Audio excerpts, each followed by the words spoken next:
And we are back right here on 90.3 The Rock and the Chart Attack. And we have got very special guests in studio with us from Asheville, North Carolina, Paper Tiger. Now, Paper Tiger is composed of Molly Cummerly. Hi, Molly. Hi. Thanks for having us in. Thank you. And Isaac, and I already forgot your last name. It is Gottfried.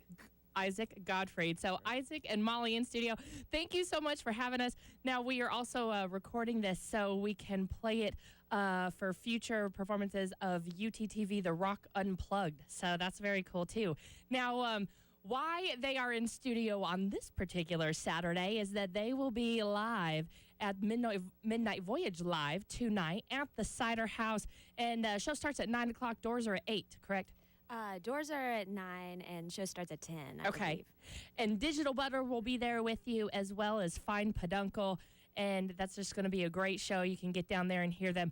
Now, let's just introduce you guys. And from Asheville, North Carolina is where you're both at now, correct? Yeah. That's And is correct, that yeah. where both of you are from? It is where I'm from. Okay. I'm one of the few natives that you'll find in Asheville at this point. It's true. Yeah. I'm actually from St. Croix in the United States Virgin Islands, Oh, wow. but I've lived in Asheville for almost 22 years, so I'm kind of local by default, I think, at this point. Yeah, Now, probably. when did you both had, I guess we'll start about how Paper Tiger came to be. Now, you all have been working together for how long now? Probably about 8 or 9 years now. At least, yeah.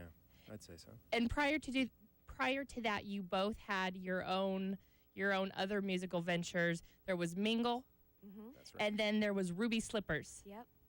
And now you were Ruby Slippers and you were Mingle, Isaac, right? Yeah, that was Ruby correct. Slippers was Molly, and then Yeah, Sometimes we like to sometimes. change. Yeah, exactly. and what was it? I was reading your bio. Of course, you could go to papertigermusic.com for more information.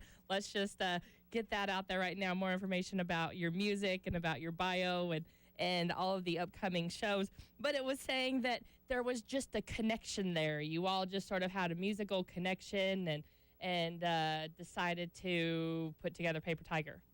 Yeah, we really loved working together, and we had worked together on one cover song, and then we started writing together, and we really hit it off. And after a while, we were just like, we'd both had changes in our own projects, and we were like, well, we should just make an album. Like, we should do this together and commit to each other as a duo and write an album, release it. And then we were like, we should definitely rename the project. And so that was about 2 years ago, I think. Yeah, something like that, I'd say. Yeah. So, okay. So Paper Tiger has just been, Paper Tiger, quote unquote, has been for the past 2 years. Yeah. And this is the first album, Me Have Fun, is the, you can transfer it over to me, see the album. Me Have Fun is the first album from Paper Tiger, correct? Yes. You have been doing a lot. Let's talk about some of the things that you've been doing. Saw you at Moogfest, We're by at the way. Moogfest. Yes. Was very awesome. That Very was cool great. weekend. And that was the first time that Moogfest was actually in Asheville, North Carolina. Bob Moog called Asheville home for the last part of his life, and used to be in New York, but they moved it to Asheville in honor of Bob Moog. And amazing lineup at Moogfest last year, and you were part of that. Tell me a little bit about that. Well, I mean, first of all, it was such an honor to be on the lineup for an event that was of that quality entertainment and of that size. I mean, Definitely. to be able to share the bill with some of our biggest heroes and to be part of such an exciting event, especially in the honor of Bob Moog, who has really influenced us a lot. I do a lot of work with the Moog Foundation as well. It was a huge honor, and then after we got over like the initial shock of it, it was just a lot of fun. I mean, there were costumes, and Asheville just came alive into like the spirit of Halloween and the spirit of electronic music, and it was fantastic. That's right. It was Halloween weekend, and I'm wearing my Moog sweatshirt today in honor of that, y'all. But you were sharing the night. Now, your set was Friday night, and sharing the sort of night with Javelin, RJD2, Who else did we see that night? Had Big Boy and Big Boy, MGMT. MGMT, Thievery Corporation, and Mimosa, and just a laundry list of amazing, amazing artists. Saturn Never Sleeps also, which is King Britt and Lucille. And also Bonobo played at the end of the night, which was fantastic. I do remember seeing Claire and the Reasons for the first time, and I thought that was a great show. I did not catch their set. That was really good, Yeah. That was very cool. And now you've also, because you've been in Asheville, and I'm saying Asheville, everybody, Asheville, North Carolina, such a great town for all of this music. Is just blowing up. You've got the Orange Peel and you've got the Grey Eagle up there, and some of these other venues. Pisca is up there and doing all these amazing things. Yeah. Do you want to? Do we want to take a break? Do we want to play a song? We can play a song. It's totally up to you. We're very flexible. Yeah, definitely. Okay. Let's start out a tune and then let's continue the conversation here. What are we going to play? What are we going to hear? We're going to play Don't Panic, Betty. Okay. Again, off the new album Me Have Fun from Paper Tiger.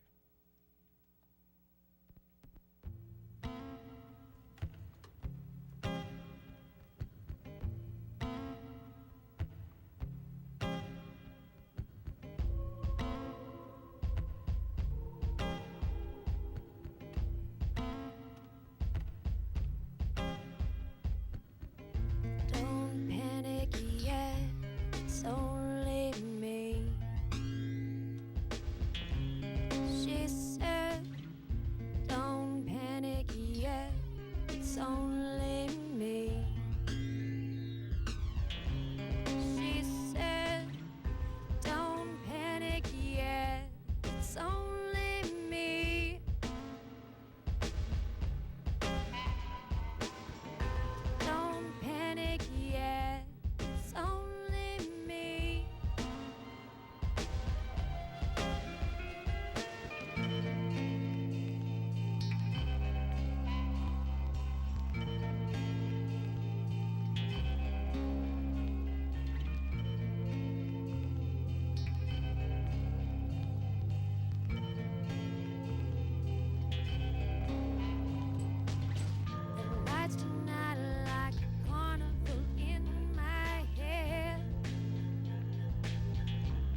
Very nice right there. Don't Panic Betty from Paper Tiger off of the brand new album Me Have Fun. If you're just tuning in, we have Paper Tiger live in studio with us. Isaac Gottfried and Molly Cummerly make up or are the duo of Paper Tiger. Tell me about what your thoughts were when you were putting this album together. What was there an overall message you wanted to get across, or just an overall sort of tone?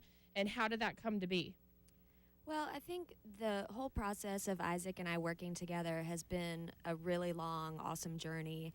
And the stuff that we've made has kind of progressed along with that. Like, we're adding more live instrumentation, we're adding more synthesizer stuff, and I do some pre-production, and then we work on it together, and it's got a lot more vocal layers than it did in the very, very beginning. And so I think we both just surrendered to the fact that we wanted to make the album that we wanted to make.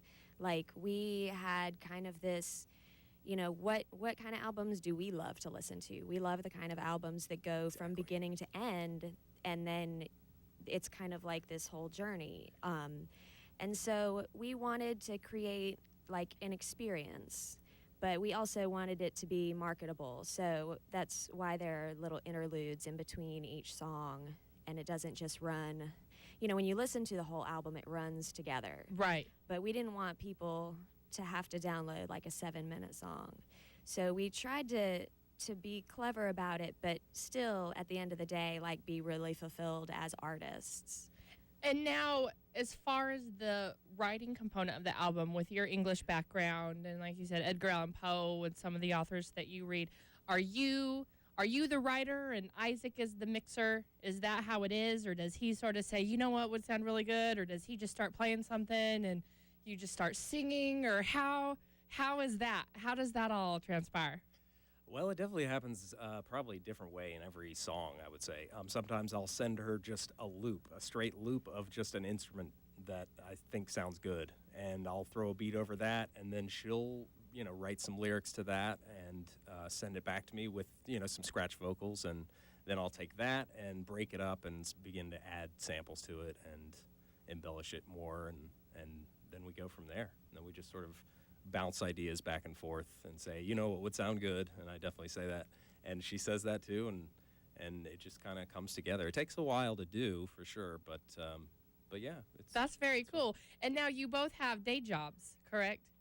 We do. You both have day jobs, so this isn't like y'all are just sitting next to each other on the sofa one day and playing around and creating a song. That it's a whole process, maybe emailing back and forth. And it's a lot of walking with my iPod, trying to, driving. I get a lot of inspiration in the car. There's something about like forward momentum that really inspires me. And especially when you're walking, I can't remember, Thoreau, maybe he said this, that, the rhythms of specific momentum really, they kind of help you with your phrasing. Like, I'll find words kind of naturally falling on the 1 and then the 4, and then, it's a very rhythmical kind of lyric process for me. And so I don't get a whole lot of sofa time. I don't think Isaac does either.